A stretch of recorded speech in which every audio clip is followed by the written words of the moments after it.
നമസ്കാരം. അപ്പോൾ നമുക്ക് ഇന്ന് സ്റ്റാർട്ടപ്പ് ഇന്ത്യയുടെ രജിസ്ട്രേഷൻ എങ്ങനെ എടുക്കുക എന്നുള്ളത് പറയാം. സ്റ്റാർട്ടപ്പ് ഇന്ത്യയുടെ രജിസ്ട്രേഷൻ എടുത്തു കഴിഞ്ഞാൽ ഒരുപാട് ബെനിഫിറ്റ്സ് ഉണ്ട്.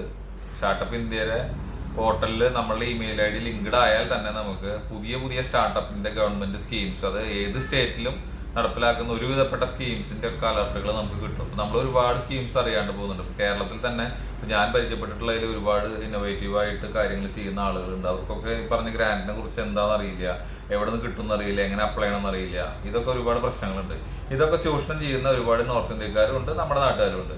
അപ്പോൾ ഇതിൻ്റെ വളരെ ലളിതമായിട്ടുള്ള കാര്യം ഞാൻ പറഞ്ഞുതരാം. നിങ്ങൾ സ്റ്റാർട്ടപ്പ് ഇന്ത്യയിൽ ചെയ്യണമെന്നുണ്ടെങ്കിൽ നിങ്ങളുടെ ഐഡിയ, നിങ്ങളുടെ സ്റ്റാർട്ടപ്പ് ഒരു ഇന്നോവേറ്റീവ് ആണ് എന്നുള്ളത് 100% ഉറപ്പുണ്ടെങ്കിൽ മാത്രമാണ് കമ്പനി രജിസ്റ്റർ ചെയ്യേണ്ടത്. കമ്പനി രജിസ്റ്റർ ചെയ്യാനായിട്ട് നമുക്ക് കുറച്ച് ചിലവുണ്ട്.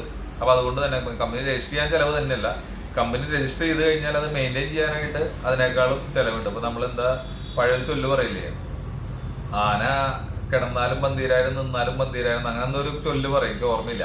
അപ്പോൾ അതേമാതിരി തന്നെ പ്രൈവറ്റ് ലിമിറ്റഡ് കമ്പനി ചെയ്ത് കഴിഞ്ഞാൽ നമുക്ക് കൃത്യമായിട്ട് മെയിൻറ്റെയിൻ ചെയ്ത് കൊണ്ടുപോകാൻ പറ്റിയില്ലെങ്കിൽ ഒരു ഹെഡേക്കാണ്. പിന്നെ അതിൻ്റെ ബെനിഫിറ്റ് എന്ന് പറഞ്ഞു കഴിഞ്ഞാൽ അതിൽ ലോസ് കാര്യങ്ങളൊക്കെ ഉള്ളത് നമുക്ക് നമ്മുടെ പേഴ്സണൽ അസറ്റ്സിനെ ബാധിക്കില്ല എന്നുള്ളൊരു ക്ലോസ് ആണുള്ളത്. അത് നിങ്ങൾക്ക് നോക്കാം. പിന്നെ നമുക്ക് മറ്റുള്ളവരുടെ അടുത്തേക്ക് കൊടുക്കുമ്പോഴോ അല്ലെങ്കിൽ പുറത്തുനിന്നുള്ള ഒരു ഇൻവെസ്റ്റ്മെന്റ് കാര്യങ്ങളൊക്കെ ചെയ്യുമ്പോൾ അത് പ്രൈവറ്റ് ലിമിറ്റഡ് എന്നുള്ള രീതിയിൽ ചെയ്യാണ് ബെറ്റർ. അപ്പോൾ നമുക്ക് തിരിച്ച് സ്റ്റാർട്ടപ്പിലോട്ട് വരാം. സ്റ്റാർട്ടപ്പ് എന്ന് പറഞ്ഞു കഴിഞ്ഞാൽ നമുക്ക് സ്റ്റാർട്ടപ്പ് ഇന്ത്യയുടെ സർട്ടിഫിക്കറ്റ് ലഭിക്കണം എന്നുണ്ടെങ്കിൽ നമ്മൾ സ്റ്റാർട്ടപ്പ് ഇന്ത്യയുടെ പോർട്ടലിൽ കയറി ആദ്യം ഒരു യൂസർ ഐ ഡിയും കാര്യങ്ങളും ക്രിയേറ്റ് ചെയ്തതിന് ശേഷം ലോഗിൻ ചെയ്ത് നമുക്ക് അപ്ലൈ ചെയ്യാം. സ്റ്റാർട്ടപ്പ് ഇന്ത്യയുടെ സർട്ടിഫിക്കറ്റിന് വേണ്ടിയിട്ട് അപ്ലൈ ചെയ്യാം. അപ്ലൈ ചെയ്ത് അപ്രൂവൽ ആയി കിട്ടിക്കഴിഞ്ഞാൽ 2 വർഷമാണ് അതിൻ്റെ വാലിഡിറ്റി ഉള്ളത്. ആ വാലിഡിറ്റിക്കുള്ളിൽ നിങ്ങൾ സ്റ്റാർട്ടപ്പിൻ്റെ സ്കീമുകൾക്ക് നിങ്ങൾക്ക് അപ്ലൈ ചെയ്യാം. ഇപ്പോൾ കേരള സ്റ്റാർട്ടപ്പ് മിഷൻ്റെ ആണെന്നുണ്ടെങ്കിൽ ഇന്നോവേഷൻ ഗ്രാൻഡ് ആയിട്ട് 3 ലക്ഷം രൂപയുണ്ട്. അതിന് നിങ്ങൾക്ക് കമ്പനി രജിസ്റ്റർ ചെയ്യേണ്ട കാര്യമില്ല.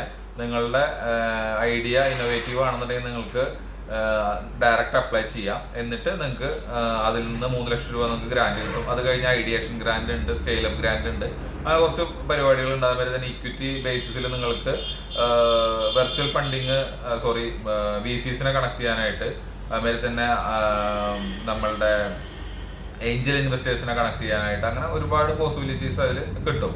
അപ്പോൾ കുറേ പേര് ഈ സംവിധാനങ്ങളും കാര്യങ്ങളൊന്നും അറിയില്ല എന്നുള്ളതാണ്. അപ്പോൾ ഇങ്ങനെയുള്ള ചാനലുകൾ കാര്യങ്ങളൊക്കെ ഫോളോ ചെയ്യുക. നമ്മുടെ ഗ്രൂപ്പിൽ ഇതിൻ്റെ കൃത്യമായിട്ടുള്ള അപ്ഡേറ്റ്സ് കാര്യങ്ങൾ വരും. അപ്പോൾ സ്റ്റാർട്ടപ്പ് ഇന്ത്യയുടെ സർട്ടിഫിക്കറ്റ് നിങ്ങൾക്ക് എടുക്കണം എന്നുണ്ടെങ്കിൽ നിങ്ങൾക്ക് ഡയറക്റ്റ് എടുക്കാം. ഇനി അതല്ലെങ്കിൽ വേറെ ഏതെങ്കിലും തേർഡ് പാർട്ടിയെ കൊണ്ട് ഇടിപ്പിക്കുകയാണെങ്കിൽ പലരും പല റേറ്റാണ് മേടിക്കുന്നത്. 5000 തൊട്ട് 15,000 ഒക്കെ മേടിക്കുന്ന ആളുകളുണ്ട്. അവർ പറഞ്ഞ് വിശ്വസിപ്പിക്കും, ഇത് നിങ്ങൾക്ക് ചെയ്ത് കഴിഞ്ഞാൽ നിങ്ങൾക്ക് ഫണ്ടിങ് എന്തായാലും കിട്ടും 100% അങ്ങനെ എന്നൊക്കെ പറയും. പക്ഷേ ആ സ്ഥാപനത്തിനെ കുറിച്ച് അതിൻ്റെ ക്രെഡിബിലിറ്റി കാര്യങ്ങളൊക്കെ നോക്കുക. അപ്പോൾ ആ സ്ഥാപനം എത്ര വർഷം പഴക്കമുണ്ട്. ഇപ്പോൾ പ്രൈവറ്റ് ലിമിറ്റഡ് കമ്പനി ആണെന്നുണ്ടെങ്കിൽ MCAയുടെ പോർട്ടലിൽ കയറി കഴിഞ്ഞാൽ, അതല്ലെങ്കിൽ ജസ്റ്റ് നിങ്ങൾ ഗൂഗിളിൽ ആ പ്രൈവറ്റ് ലിമിറ്റഡ് നെയിം അടിച്ചു കൊടുത്തു കഴിഞ്ഞാൽ എന്നാണ് അത് ഇൻകോർപ്പറേഷൻ ചെയ്തത്, ആരാണ് അതിൻ്റെ ഡയറക്ടേഴ്സ്, എവിടെയാണ് അതിൻ്റെ അഡ്രസ്സ്, അങ്ങനെയുള്ള കുറേ കാര്യങ്ങൾ നിങ്ങൾക്ക് കിട്ടും. അപ്പോൾ അതൊക്കെ വെച്ച് അതിൻ്റെ ജെനുവിനിറ്റി നോക്കിയതിന് ശേഷം ഒരു കൃത്യമായിട്ടുള്ള ഒരു ഫീഡ്ബാക്ക്, അതിൻ്റെ റിവ്യൂ കാര്യങ്ങളൊക്കെ നോക്കാം. അതൊക്കെ വെച്ച് ഒന്ന് അനലൈസ് ചെയ്തതിന് ശേഷം നിങ്ങൾ എടുക്കുകയായിരിക്കും ബെറ്റർ. ഇനി നിങ്ങൾക്ക് അങ്ങനെ ഏതെങ്കിലും ഒരു ഇതിനെ അപ്രോച്ച് ചെയ്യാനായിട്ട് വേണമെന്നുണ്ടെങ്കിൽ എനിക്കറിയാവുന്ന 1-2 ആളുകളുണ്ട്, അവരെ ഞാൻ നിങ്ങൾക്ക് കണക്ട് ചെയ്ത് തരാം. അതുവഴി നിങ്ങൾ എടുക്കുക. അതിനുശേഷം വേണം അപ്ലൈ ചെയ്യാനായിട്ട്. അപ്പോൾ സ്റ്റാർട്ടപ്പ് ഇന്ത്യയുടെ സർട്ടിഫിക്കറ്റ് നിർബന്ധമായിട്ട് എടുത്തു വെക്കുക, നിങ്ങളുടെ ഐഡിയ ഇന്നോവേറ്റീവ് ആണെങ്കിൽ. എന്നിട്ട് ഈ പറഞ്ഞ കമ്പനി രജിസ്റ്റർ ചെയ്ത കാര്യങ്ങളായിട്ട് മുന്നോട്ട് നീങ്ങാം. ഓക്കെ, അപ്പോൾ അടുത്ത വീഡിയോയിൽ കാണാം. ബൈ.